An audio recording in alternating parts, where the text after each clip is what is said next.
What is up, Nuggets? It's your boy, Killer Pizza, here with a brand new video for you rascals and rapscallions out there. Hopefully everybody's having a great weekend so far. I know we are pretty much in a state of emergency here in Detroit. It is absolutely crazy with how much snow we had. We asked for snow and we finally get it. We didn't have any on Christmas, and it's pretty much a whiteout, just a total mess out there. And I've talked to a lot of friends in Indiana and Ohio, and people all the way up north in West Branch area.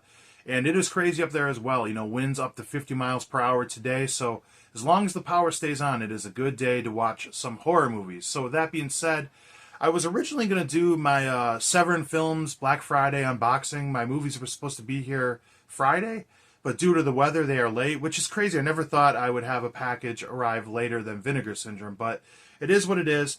I decided to improvise, and I'm going to do another 5 movies I want you to own. And I realized I haven't done one of these in almost a year. So yeah, let's hop right into it. I got 5 films. I tried to have a variety of different horror films for you guys, but here's the very first one. Now this is one I talked about before in my goriest horror movies list that I did a while back, and that is The Burning Moon. Now this is an incredibly messed up movie. You can tell from the cover right there. Like, you can't even tell what's really going on. I can't even show you probably the back of this. It's so fucked up.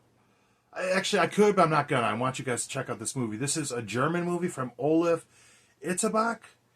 I know this guy makes tons and tons of really fucked up movies, and I highly suggest watching this if you're into gore. If not, do not even give this one a shot. This is kind of an anthology with only 2 stories. It follows like this fucked up teenager who's shooting heroin and everything, and his parents go out and make him babysit his little sister, and he gives her 2 bedtime stories that are absolutely insane.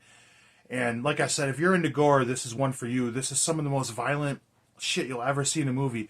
And if you've ever heard of like the legends of the lost footage from Event Horizon, where they have like all this crazy imagery, you know, that looked like, you know, Hellraiser in space, this pretty much shows the last 20 minutes what that could have been, or what Hellraiser could be, because this is almost more violent than that, in my opinion. They pretty much go through the gates of hell in the last 20 minutes, and this shows some of the most horrific things. Like, they did it on purpose. Like, that's what hell is. The most like, insane visuals you'll ever see in a horror movie. If you're into gore, or you just want to push your limits and see something pretty wild, I suggest checking this one out. And I think this is kind of an obscure one that maybe not a lot of people have heard of.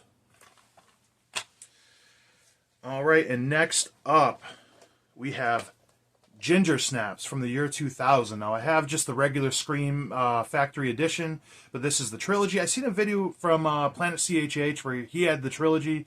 He said, you know, that might be the only region-free set of it. I believe this is different. It could be just a different packaging, but this is the trilogy right here. This is region locked, so like always, I suggest getting a region-free player. They're a little pricey, but I promise you, you will not be disappointed. But I've only actually seen the first movie. I want to get into the next 2 because I like the first one so much. We got Emily Perkins, and of course, you can't go wrong with Catherine Isabel in a movie. So Catherine plays Ginger, and these are 2 sisters who are like obsessed with like horror movies and morbid stuff and death and all that. And on a night out where they go to like prank one of the other, like this bully in their high school, Ginger gets attacked by a werewolf and ends up turning into a werewolf, and she slowly turns one out, and Emily Perkins has to try to rescue her with like the local drug dealer she becomes friends with. The whole family gets involved, and it's just a really fun concept. Like, I thought the other day, like, I would always think I didn't like werewolf movies that much, but, you know, when you think of, like, Ginger Snaps, The Howlin', American Werewolf in London, Silver Bullet, like, some of the best horror movies are werewolf movies, and I like this one a lot because it is very different. It's almost a coming-of-age movie where a big plot point of the film is where Ginger actually, the night she gets attacked by the werewolf, she starts her period, so the werewolf, like, senses the blood like a shark in the water or whatever, or just any predator, I guess, and that's kind of how the reason she gets attacked. And I find it like kind of interesting. They kind of play into both, like the idea of the woman changing into the werewolf with like becoming like a woman and becoming a werewolf, and they kind of like intertwine both of them in kind of an interesting way that you'd have to see to really understand what I'm saying completely. And yeah, it's a movie from the year 2000, which is always fun. The older I get, the more I just really like movies from that time because they're so dated and everything. Just a lot of fun, a really, really good movie. And next up, we have another really messed up movie, one you guys might not have heard of. That is Evil Dead Trap. This is a Japanese movie, which I should mention with the Burning Moon. It is German, so you're going to have to read subtitles. Same with this one. So if you're not into reading subtitles, these two might not be for you, but the visuals alone are pretty good. This is, MVD put this out. Beautiful slipcover right here. And I believe this is free on Tubi, along with Ginger Snaps. But this follows this news reporter who has fans send in VHS tapes, and one of the fans sends in like a snuff tape. And she's so disturbed by it, and at the end of it, or I think she gets a letter, or at the end of the tape, I don't remember off the top of my head, they give an address to where this was supposedly filmed at. So she takes a film crew with her to try to investigate this. And it just turns into such a wild movie. Not so similar to Evil Dead, at least in the first 2 acts. It kind of is more of a slasher where they're getting stalked around this abandoned building and killed.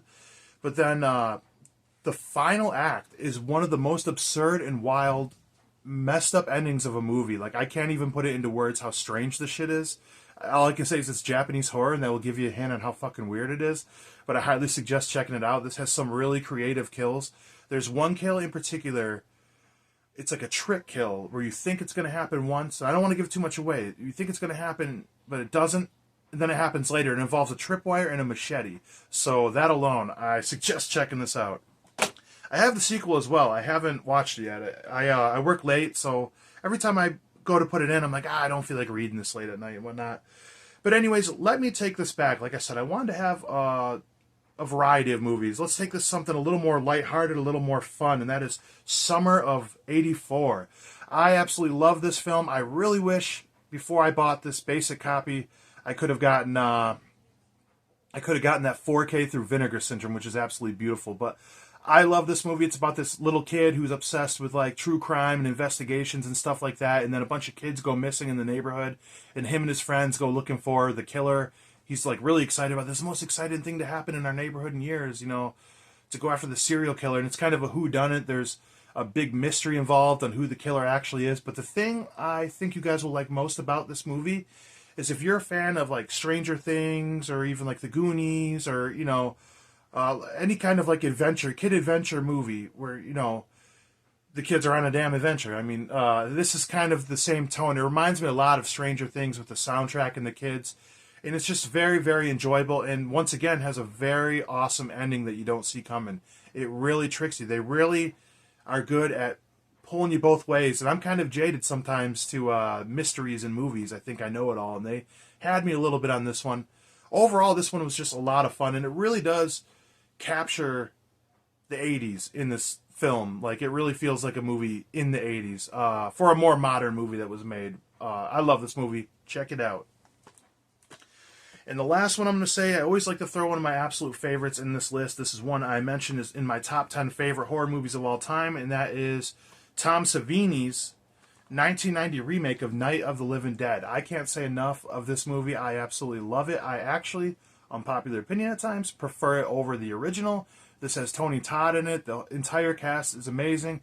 It's the original Night of the Living Dead story, just with a new twist. Like I said, Tony Todd's absolutely amazing in here. And you got Barb, who doesn't just sit around and cry the entire movie. She actually stands up and fights and everything, which is a nice, different approach from the original, showing some empowerment by the women and everything, which I'm all for. And I love Cooper in this, the dynamic between Cooper and Tony Todd's character, Ben. It's just a great movie, I absolutely love this. If you've never seen this, I highly suggest checking it out. It's one of the greatest zombie movies of all time. I'd probably say this is my third favorite zombie movie, behind Return of the Living Dead and 1978's Dawn of the Dead. But anyways, that is the 5 horror movies I think you should watch. I think 3 of these are streaming on Tubi. I'm sure you can find a lot of these streaming. The only one you might have to buy is The Burning. I'm pretty sure Ginger Snaps is on Tubi. Evil Dead Trap is on Tubi. I know you can find this streaming somewhere, Summer of '84. And just pick this one up. I believe you can watch it on YouTube if you wanted to, but I suggest picking this one up. It's great. But anyways, those are 5 movies I suggest you guys own, suggest you guys watch. Either way, hopefully everybody's having a good one. Blood, Guts, Gore. I'll check you guys next time.